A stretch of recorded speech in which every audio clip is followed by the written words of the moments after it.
बिस्मिल्लाहिर्रहमानिर्रहीम। अस्सलामु अलैकुम वरहमतुल्लाहि वबरकातुहू। Welcome to baby names diary. नाम है हरमान।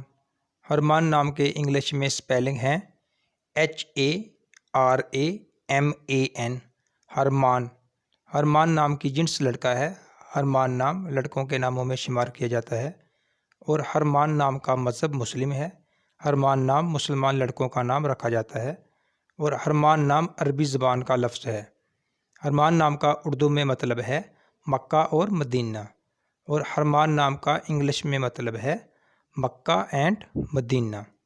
हरमान नाम का लकी नंबर है 6 और लकी दिन है बुध, जुम्मा और हफ्ता और लकी रंग है पीला, नीला और सफ़ेद और लकी पत्थर है हीरा और हरमान नाम की लकी धातें हैं चांदी और तांबा।